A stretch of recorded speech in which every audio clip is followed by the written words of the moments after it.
everyone, and happy Wednesday. Welcome back. This is Jenny from Polly's Paper Studio. It is currently still snowing, and I have to thank spring to get me through this last blast of winter that January is dealing us. So I'm creating with the beautiful Spring Farmhouse Collection from Prima. And I have added all of my favorite embellishments to this, so I will flip through this and share with you all the details. So for the cover, I've added a fair few flowers. These are a combination of Little Birdie Crafts. These are available now at AC Moore, which is very exciting, and some that are made by me. So I've also added a second smaller arrangement, and this one has a loopy twine bow made from burlap string and a beautiful bee charm to accent the cover. And I have also added a few vintage buttons here on die cut fishtail banner shapes. These are die cut from Cherryland Die. I don't know what they're called now. But they just make a beautiful stacked detail, and I did add a spacer under that so that I could start to add some dimension. I've also got a spacer under this amazing vintage farmhouse picture, so it looks like it has a little bit of a filter like you would have sunrise put on with the dappling of the sunlight through, and it's just super gorgeous. I did add a doily there as well just to break up the busy paper patterns, and for the base I have that gorgeous plaid, which I will be so sad if I ever use all that up. I'm gonna have to get more.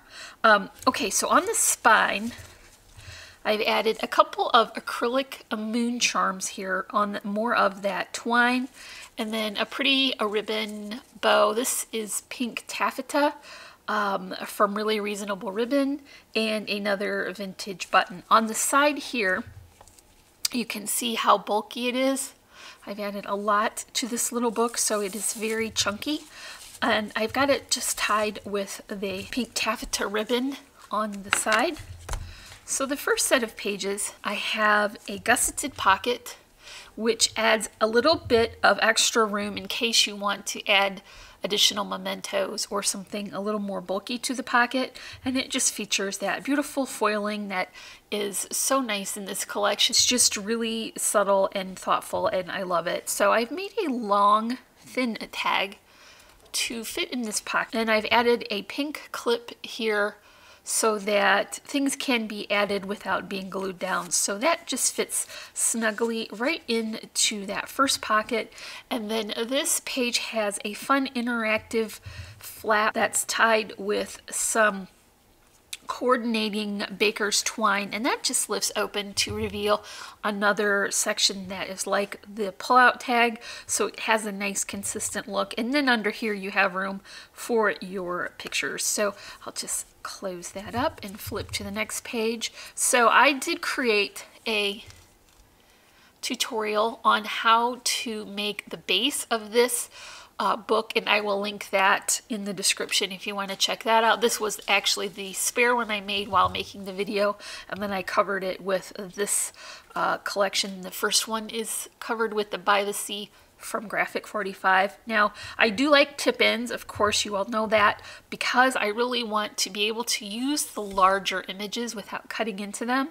And also I think it creates a lot of extra real estate, because you can flip those images out and have room inside for your pictures. And if you use a neutral paper, you definitely can write directly on this, so this is a perfect place to add journaling. I did add a bit of that plaid here as well to accent, because I just think is it that homespun country charm. So for the last set of pages, rather than tip ends, I'm using these larger images as folded inserts, and you can pull these out of the pocket.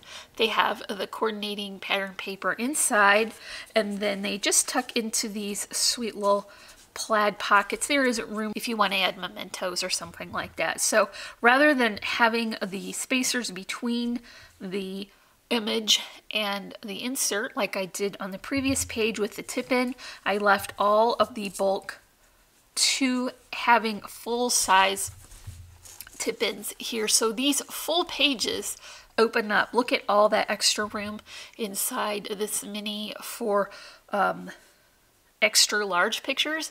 They're full-size pages, so you can add the bigger pictures to this section as well. So I did accent with a little bit more of that plaid because it's my favorite. And then this book is finished as well on the back with that coordinating plaid and ties up perfectly. So I will leave links in the description below for this collection as well as the flowers and the trims, and you can also find links to our social media sites. We are on Instagram and Facebook and our Etsy shop and our blog, so don't forget to comment, like, and subscribe.